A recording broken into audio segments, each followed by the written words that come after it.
आपण पाहत आहात नॅशनल सर्कल न्यूज। जय हिंद मित्रांनो, नॅशनल सर्कल न्यूज मध्ये आपलं स्वागत आहे। सध्या आम्ही शासकीय माध्यमिक आश्रमशाळा अंतरगाव तालुका कळंब येथे आलेलो आहे आणि येथे येण्याचं कारण असं आहे की येथील मुख्याध्यापक आहेत, त्यांच्या काही मागण्या आहेत ते शासनापर्यंत पोहोचण्यासाठी आमच्यापर्यंत पोहोचले आहेत। तरी आम्ही आमच्या नॅशनल सर्कल न्यूजच्या माध्यमातून त्यांच्या नेमक्या शासनाकडे काय मागण्या आहे हे आम्ही तुम्हाला दाखवण्याचा प्रयत्न करू। साहेब नमस्कार। आपण जे मुख्याध्यापक असताना ज्या समस्या आहेत शासनापुढे मांडण्याच्या ते नेमकं काय आहे थोडक्यात आम्हाला सांगायचं प्रयत्न। धन्यवाद सर। सर्वप्रथम मी या ठिकाणी आलेले पत्रकार बंधू गवई साहेब यांचं या आमच्या आश्रम शाळेमध्ये मी स्वागत करतो। खरोखर आपल्या माध्यमातून आमच्या समस्या मांडण्याचा जे आपण संधी उपलब्ध करून दिली त्याबद्दल मी आपला आभारी आहे। राज्यामध्ये शासकीय आश्रमशाळा जवळपास 498 आहेत आणि त्यातला अतिशय महत्त्वाचा कणा म्हणून जो काम करतो तो आहे मुख्याध्यापक। पण दुर्दैवाने असं होऊन राहिलं की मुख्याध्यापकाच्या ज्या अडीअडचणी आहेत, समस्या आहेत, यांच्याकडेच जास्त शासन लक्ष देत नाही। त्याच्यामुळे मुख्याध्यापकांना बऱ्याचशा समस्यांना तोंड द्यावं लागतं आहे। 1972 पासून शाळा सुरू झाल्या तेव्हापासून 1998 मध्ये शासनाने मुख्याध्यापकांना राजपत्रित दर्जा दिला होता। पण काळाच्या ओघामध्ये राजपत्रित दर्जा आणि त्याचे अधिकार मात्र शासनाने अजूनही दिले नाहीत। त्यामुळे या ठिकाणी निर्णय घेताना आर्थिक बाबतीत किंवा प्रशासकीय बाबतीमध्ये मुख्याध्यापकांना फार अडचणी निर्माण होतात। खरं तर शासकीय आश्रमशाळा म्हणजे एक छोटंसं गावच असतं जिथं 500-1000 असे विद्यार्थी असतात आणि यांचा कारभार पाहण्याकरता मुख्याध्यापकांना व्यापक प्रमाणामध्ये अधिकार देणं हे मला वाटतं अतिशय आवश्यक आहे। त्या दृष्टीने मुख्याध्यापकांना राजपत्रित अधिकार द्यावा असं मला वाटतं। दुसरा असा मुद्दा होता की मुख्याध्यापक पदाला पदोन्नती नाही। मुख्याध्यापकाची पदोन्नती जी नैसर्गिक नियमाने वाढ व्हायला पाहिजे, पदोन्नती द्यायला पाहिजे, ती मिळत नाही। त्याच्यामुळे एकाच पदावर त्याला काम करावं लागतं।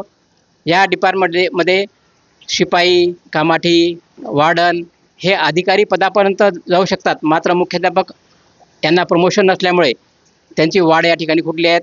मुख्याध्यापकांना सर्व प्रकारचे अनुभव आहेत, शासकीय, प्रशासकीय, आर्थिक, शैक्षणिक बाबीत मुख्याध्यापक पारंगत असतो। त्यामुळे त्याच्या ज्ञानाचा फायदा आदिवासी विकास विभागाने पदोन्नतीच्या माध्यमातून घ्यायला हवा असं मला वाटतं। तिसरा अतिशय छोटासा आणि भावनिक असा प्रश्न आहे की सर्व विभागातील कर्मचाऱ्यांना रविवारची हक्काची सुट्टी असते, पण हे एकमेव असं एक विभाग आहे की ज्या ठिकाणी मुख्याध्यापकांना रविवारी रीतसर सुट्टी नाही। तशी सर्व यंत्रणा आहे, रविवारी काम पाहणारे अधीक्षक आहेत, अधीक्षिका आहेत आणि रविवारी सर्व विभाग बंद असल्यामुळे कोणीही आपलं कार्यालयसुद्धा बंद असते, कोणीही पालक TC साठी किंवा अन्य कामासाठी येऊ शकत नाही। तर मला वाटते रविवारी जर मुख्याध्यापकांना रीतसर सुट्टी दिली तर मुख्याध्यापकांना खरोखर कामाच्या बाबतीत आठवड्याभर जे काम आपण करतो त्याबाबत त्याला उभारी मिळेल असं मला वाटतं। मुख्याध्यापकाच्या अनेक समस्या आहेत, त्यांचे अधिकार हे गोठवलेले आहेत। 50,000च्या वर त्यांना प्रति स्वाक्षरीसाठी बिलं पाठवावी लागतात, काही खरेदीचे अधिकार नाहीत।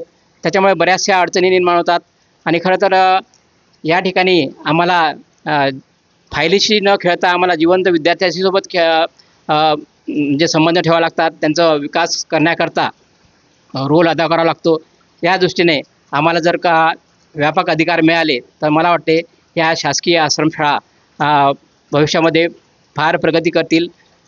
आताच या ठिकाणी बरेचसे आमचे विद्यार्थी प्रगतीपथावर गेले आहेत। एक विद्यार्थी तर स्वित्झर्लंडमध्ये ITI होऊन गेलेला आहे। म्हणजे एक विद्यार्थिनी माउंट एव्हरेस्ट, सीमा मोरे नावाची विद्यार्थी माउंट एव्हरेस्टला सुद्धा गेली आहे।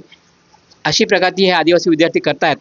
म्हणून शासनाने मुख्याध्यापकांच्या समस्या, त्यांच्या अडचणी जर निराकरण केला तर मला वाटते खचितच आदिवासी आश्रमशाळा प्रगतीपथावर जातील अशी मला आशा आहे।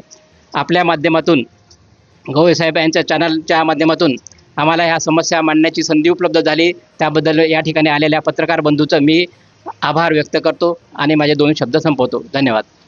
धन्यवाद साहेब आपण दिलेल्या प्रतिक्रियेबद्दल। आणि शासनाने खरोखर या सगळ्या गोष्टीचं गांभीर्याने लक्ष देऊन यांच्या समस्यांचं निवारण करायला विचार करायला पाहिजे। आणि जे एक आठवड्याची सुट्टी असते ते हक्काची सुट्टी म्हणून यांना एक ती सुट्टी दिली पाहिजे, कारण आठवड्याभराचा कारभार, घरच्या प्रॉब्लेम्स असतात आणि इतर सगळे कामं असतात, ते एकमेव सुट्टीच्या दिवशी एक व्यक्ती करू शकतो. मात्र यांना तो पण सुट्टीचा दिवस यांचा रोखून ठेवला असल्यामुळे त्यांना ते सगळे कामं थांबून जातात. धन्यवाद.